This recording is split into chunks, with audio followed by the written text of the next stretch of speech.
mazava ny tenin'ny filohan'ny fanavaozana fiadidena republika amin'izao fotoana izao ny amin'ny mahakasika raharaha mamy Ravatomanga sy ireo rehetra izay voasaringotra tao anatin'izany rehetra izany amin'izao ankehitriny izao dia tsy maintsy atao hevitra izay hampidina an'ity raharaha ity any Madagasikara any satria tokony any ho izy ireo hatrany no hanaovana an'izay fitsarana izay ka ny pisipitsony mahakasika an'izay ny fakafakena amintsika tao anatin'ity video ity ka manasantsika rehetra anaraka an'ity video ity hatramin'ny farany.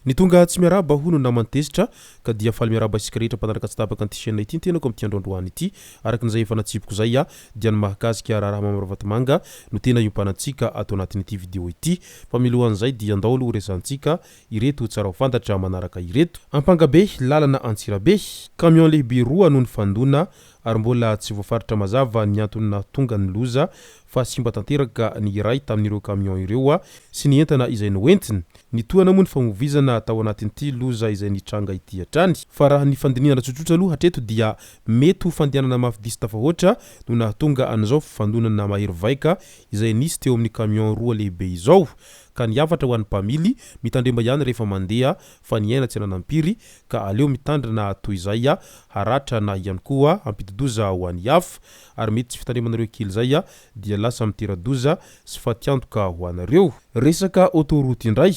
niteraka resabe teny anivon'ny fiarahamonina sy teny amin'ny tambazotra serasera ity lalana izay ambara fa autoroute ity tamina fitondranana teo aloha izay nanomboka ny fanamboarana azy no ity lalana ity izay niarahana hita fa tsy nanaraka ny fenitra amin'ny maha autoroute azy nefa volabe no hanamboarana azy ity. Amin'izao fotoana izao dia efa naneo ny fahavononany hanoho ny asa ny fitondrana amin'ny lalana ministera ny asa vaventy ny amin'ny mahakasika ity resaka autoroute ity ka noho izay dia mipetraka ihany ny fantaniana inivon'ny fiarahamonina any amin'ny ilay hoe ho tohizana amin'io endriny izay niteraka resabe io ve sa hanaraka ny fenitra izay takina amin'ny maha autoroute azy ny fitondrana izay mijoro ankehitriny. Nolaniny loholona tsy nasimpantsina ny volavolan-dalàna izay mifehy ny teti-bolam-panjakana ho an'ny taona 2024 loholona misy 20 no nandany izany nandritra ny fivoriana izay nataon'izy ireo midika izany fa lany izany ilay volavolan-dalàna mifehy izay teti-bola izay amin'izao ankehitriny izao. Ministera fampianarana ambony tapitra ny 27 ora nanomboka ny fitokonana faobe ny sendika ny mpiasa tamin'iny andro ny afako omaly iny nanomboka tamin'iny afako omaly iny fitokonana faobe izay nataon'ny mpiasa eo amin'ny ministeran'ny fampianarana ambony sy ny fikarohana ara-tsiansa taoriny nahataperany 27 ora izay nomeny tompona andraikitra mba hamahana ny olan'izy ireo. Nanamafy kosa ny sendika fa tsy manana olana amin'ny ministra sy ny mpiara-miasa aminy izy ireo amin'izao ankehitriny izao. Efa vonina avokoa ny taratasy rehetra izay mifandraika amin'ny fangatahan'ny mpiasa ary efa tafapetraka inivon'ny primature. Mitohy ny fitokonana mandra-pahazo ny valin'ny ara-drariny araky ny tapaka tamin'ny farany fivoriana izy ireo hatrany. Faritra arovana PK32 Ranobe indray potika tanteraka vokatry ny tavy sy ny dorotanety ny ampahany lehibe amin'ny ala ao amin'ny faritra arovana PK32 Ranobe nandrisa ny fidinana ifotony nisy trano mihoatra ny 20 hita tao anatin'ilay faritra arovana saingy tsy nisy olona tratra na iray azy. Ireo zavamisy ireo no vokatry ny fitsirihana izay nataon'ny ekipan'ny fitalevam-paritry ny tontolon'ny iainana sy ny fandrosoana lovainjafy ny tribunal administrative ny sampana topo sy ny domaine ny BNGRC ary ny mpitandro ny filaminana manoloana ny tatitra momba ny olona izay tafapetraka antsokosoko sy ny fandrapahana ala ao anatin'ity ala ity hatrany.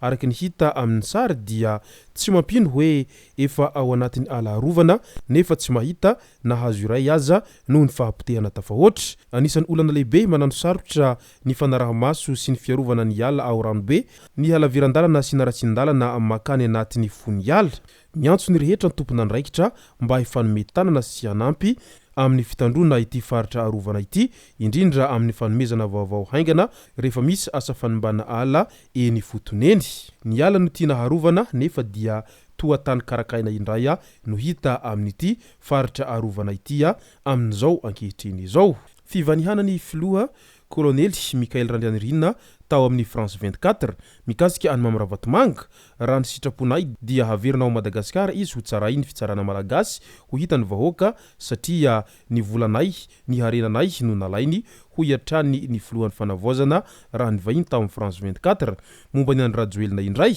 nilaza ny filohan'ny fanavozana fa tompona ndraikitra tamin'ireo fandratrana sy fitifirana izay nojereny fotsiny ity filoha teo aloha ity ka tokony Hotsaraina any Madagasikara ihany koa raha ny nambarany hatrany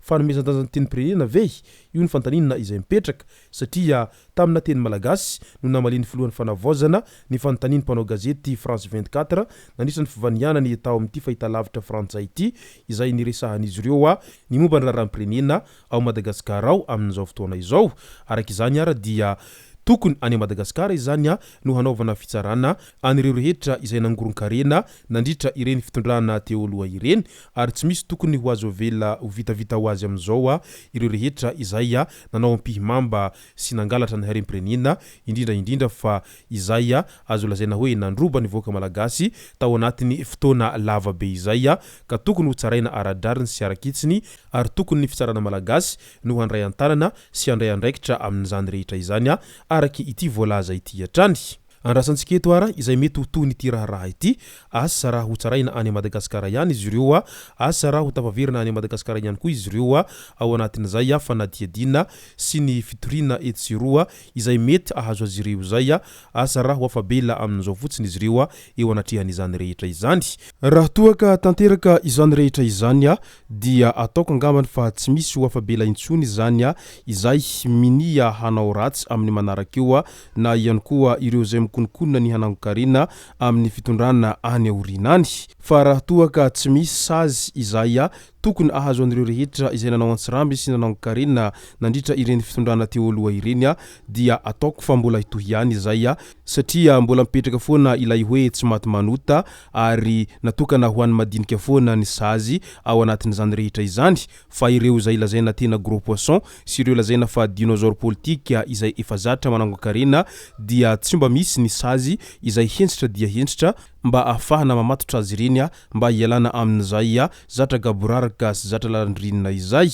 ka eo indrindra no tokony matimatesana amin'izao fiovana izao mba hanovana an'izay rafitra rehetra izay mba tsy siny ireo karazan'olona izay tafiditra ao anatin'ny irony lazaina hoe tsy maty manota irony fa izay rehetra manao anantsirambiny dia tokony ahazo sazy izay sahaza azy avokoa izay no masaka azona roso tao anatin'ity video ity tomboko lasy tomboko vavy misaotra antsika rehetra nanaraka an'ity video ity hatramin'ny farany azadino ny milaiky ny video antsika ary tsara voatrany ny miabone amin'ny chaîne antsika mba afahanareo manaraka tsy tapaka ny video zay lefa nahita isan'andro tomboko lasy tomboko vavy mankasitraka dia mirary soa